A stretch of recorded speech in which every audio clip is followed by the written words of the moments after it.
దేవుని మాట కీర్తనలు 91వ అధ్యాయం 10వ వచనం. నీకు అపాయమేమీ రాదు, ఏ తెగులును నీ గుడారమును సమీపించదు అని దేవుడు చెప్తున్నాడు. ప్రియమైన దేవుని మాట వింటున్న ప్రియమైన వాళ్ళారా, అపాయం రాకుండా, తెగులు మన గుడారాలను సమీపించకుండా దేవుడు కాపాడుతానంటున్నాడు.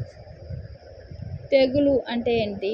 కష్టాలు, బాధలు, ఈ యొక్క సమస్యలు, సుడిగుండాలు లాంటి పరిస్థితులు, ఇవేవి మన గుడారంను సమీపించకుండా ఆయన భద్రపరుస్తానంటున్నాడు, కాపాడుతానంటున్నాడు. అదే రీతిగా అపాయం ఏమీ రాదు అంటున్నాడు.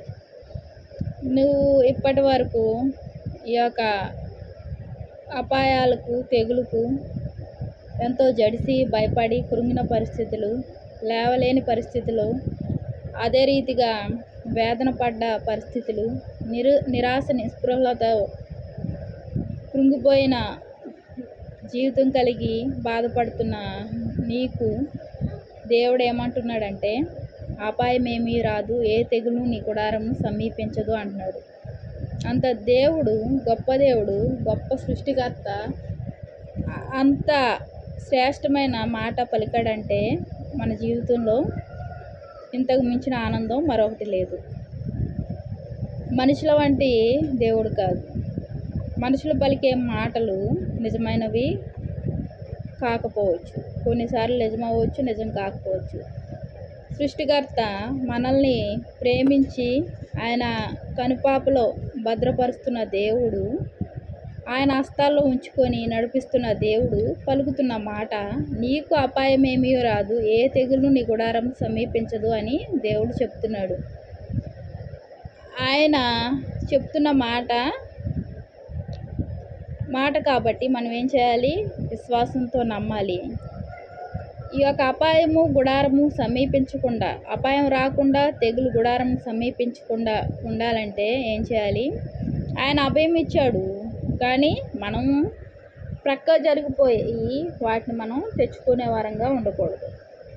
మనం ఆయనలో ఉండాలి, ఆయన హస్తాల్లో ఉండాలి, ఆయన ప్రేమను పొందాలి, ఆయనను మనం ప్రేమించే వారంగా ఉండాలి, ఆయన సన్నిధికి వెళ్ళాలి, ఆయన కృపను కోరుకోవాలి. ఆయన యొక్క హస్తాల్లో మనము నిత్యము నిలిచి ఉంటే అపాయం ఏమీ రాదు, తెగులు గుడారం సమీపించకుండా ఆయన కునుకడు, నిద్రపోడు దేవుడు. తల్లి అయినా మరచును కానీ నేను మరువను అంటున్నాడు దేవుడు. తన బిడ్డను, చంటి బిడ్డను పక్కలో పెట్టుకొని అలసిపోయి తల్లి పడుకుంటుంది. మళ్ళీ మెలకు వచ్చి సడన్గా లేచి చూసుకుంటుంది, అమ్మో బాబు ఎక్కడున్నాడు, పాప ఎక్కడ ఉందని. దేవుడైతే అలా కునుకకుండా, నిద్రపోకుండా ఆయన దివారాత్రములు, పగలనక రాత్రనక దివారాత్రములు తన కనుపాపలో భద్రపరుస్తూ చూచుకుంటూ ఉన్న దేవుడు మాట్లాడుతున్న మాట, అపాయం ఏమీ రాదంటున్నాడు.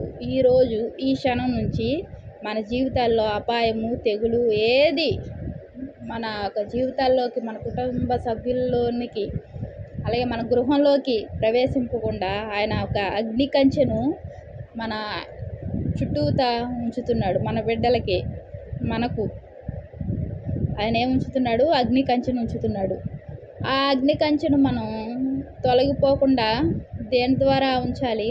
ప్రార్థన ద్వారా మనం అగ్ని కంచెను, దేవుడు వేసిన అగ్ని కంచెను, దాన్ని పోనివ్వకుండా జాగ్రత్తగా చూసుకోవాలి. ఎలా పోకుండా ఉంటుంది? ఎలా పోకుండా ఉండాలంటే ఏం చేయాలి? మనం ప్రార్థన చేయాలి. ఆయన మనల్ని ప్రేమించి మనకు ఒక అగ్ని కంచెను మన చుట్టూతో ఉంచాడు కాబట్టి దాన్ని మనం ఏమాత్రం తొలగకుండా మనం జాగ్రత్తగా చూసుకోవాలి, ప్రార్థన చేసుకోవాలి, ఆయన సన్నిధికి వెళ్ళాలి, ఆయన యొక్క వాక్యం వినాలి, ఆయన వాక్యం చదవాలి, ఆయన ప్రేమలో మనం ఉండాలి. ఆయన ప్రేమందు నిలిచి ఉంటే మనకు సుఖము, సంతోషము, ఆనందము, మన సమస్యలు అన్నీ తొలగిపోయి సంతోషంగా ఉంటాం. దేవునికి వందనాలు. మహాప్రేమ గల తండ్రి, కృపగల నాయన, నీకు ఎన్నో వందనాలు, స్తోత్రాలు చెల్లించుకున్నాను ప్రభా. ఏ అపాయం రాకుండా, ఏ తెగులు గుడారం సమీపించకుండా నీ కనుపాపలో మమ్మల్ని భద్రపరుస్తూ, వాక్యం వింటున్న ప్రతి ఒక్కరిని, మా అందరినీ ప్రభా నీ కనుపాపలో భద్రపరుస్తూ ప్రభా, అపాయము, తెగులు రాకుండా కాచి కాపాడుతున్నావు అయ్యా. నీకు వందనాలు చెల్లించుకున్నానయ్యా. ప్రేమించి నువ్వు ఇచ్చిన మాటను బట్టి వందనాలయ్యా. ఈ క్షణం నుంచి ప్రభా నాయన యేసయ్య నువ్వు ఎంతగానో కృప చూపి మా జీవితాలను సంతోషంగా ఆనందంగా ఉంచినందుకు వందనాలు చెల్లించుకుంటూ నా ప్రభుని ప్రియ రక్షకుడు యేసుక్రీస్తు వారి నామంలో అత్యనంగా బ్రతిలాడి వేడుకుంటున్నాను తండ్రి. ఆమేన్.